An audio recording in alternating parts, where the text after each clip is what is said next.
The four grandparents hail Charlie with birthday greetings as he enters their room the next morning. He carries his birthday present, a Wonka Whipple Scrumptious Fudge-A-Mellow Delight bar. Everyone leans in as Charlie caresses the packaging. Mrs. Bucket reminds Charlie not to be too disappointed if the golden ticket is not inside. He cannot expect to be that lucky. Everyone else supports Mrs. Bucket's conclusion. After all, there are only 4 tickets left. Grandpa Joe tells Charlie just to enjoy his birthday present. Though all the adults want to spare Charlie from disappointment, they also know that there is a small chance that the ticket will be inside. Grandpa Joe encourages Charlie to unwrap the chocolate bar so that he will not be late for school. Charlie begins to unwrap it slowly, then all of a sudden he tears away the wrapper and discovers that there is no golden ticket. Grandpa Joe chimes in that the bar was just what they all expected. Charlie smiles sadly and tries to offer some of his present to his family. Everyone staunchly refuses, even after Charlie tries again. Then he leaves for school. That evening the 3rd and 4th golden tickets finders are in the newspaper. Holding the newspaper close to his face, his eyes are bad and he cannot afford glasses, Mr. Bucket reads the account of Miss Violet Beauregard's discovery. Standing on a chair in the middle of her living room, surrounded by reporters and flashing cameras, Violet Beauregard explains her find while furiously chomping on a piece of gum. She says that she is a gum chewer by trade who took a short break to find a golden ticket. She is almost never without a piece of gum in her mouth, except briefly at mealtimes when she takes it out and sticks it behind her ear for safekeeping. Though her mother finds her gum chewing unladylike, Violet does not care, and she criticizes her mother for yelling at her all day. Mrs. Beauregard tries to defend herself, but Violet quickly reclaims the spotlight. She explains the piece of gum currently in her mouth represents a new record, surpassing her best friend's old one, 3 months of non-stop chewing. She sticks it to the bedpost at night and begins chewing it first thing in the morning.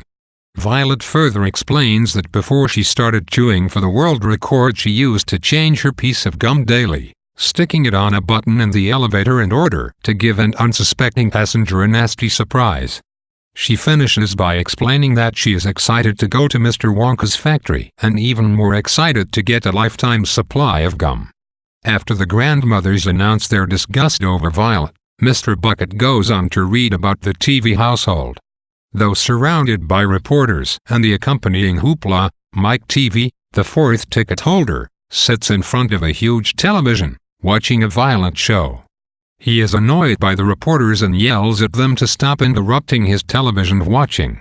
He wears 18 toy pistols strapped to his chest and jumps up and down, shooting them intermittently. The only thing he tells the reporters is how much he loves television. He watches all shows, even ones that do not have violence, but he loves gangster shows the most. He wants to star in one of them.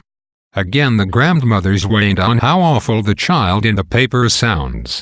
Grandpa George reminds everyone that only 1 ticket remains, and his wife declares that a beastly child will end up with it. Doll continues to differentiate between children and adults in these chapters through their different approaches to the future. The adults, Charlie's parents and grandparents, do not want Charlie to be disappointed if he does not find the golden ticket in his birthday present. Each of them reminds Charlie that he has almost no chance of finding the ticket. But Charlie does not say anything in response. His silence is indicative of the fact that he is not preparing for disappointment. He remains optimistic against all odds. He approaches the search with a cautious optimism. These chapters, Doll continues to establish Grandpa Joe as Charlie's best friend and as a model adult. One way he achieves this is through separating Grandpa Joe from the other adults in their desire to help Charlie avoid disappointment. Instead of reminding Charlie that he has virtually no chance to find the ticket, Grandpa Joe encourages him to enjoy his chocolate. Grandpa Joe is not interested in helping Charlie avoid disappointment by sacrificing excitement. He believes Charlie should be excited. At the same time, Grandpa Joe is there to soften the blow when Charlie is disappointed. In assigning Grandpa Joe childlike characteristics, Doll reinforces the importance of childhood and points out that most adults are too far removed from childhood to benefit from it. Since childhood is so clearly an important thing, Associating Grandpa Joe with it is a positive association. Dahl continues to moralize about the other children and their parents. He depicts Violet Beauregard as an idiot, but he shifts the blame from Violet to her parents when he shows Violet haranguing her mother. Mrs. Beauregard is an ineffectual parent, so much of the blame for Violet's behavior falls on her. The same can be said of the TVs. Dahl depicts Mike as a television zombie. Mike does not want to talk to reporters and is upset at them for disturbing his television watching. He yells at them to be quiet, and his parents do nothing to correct his behavior. In fact, they are barely even mentioned.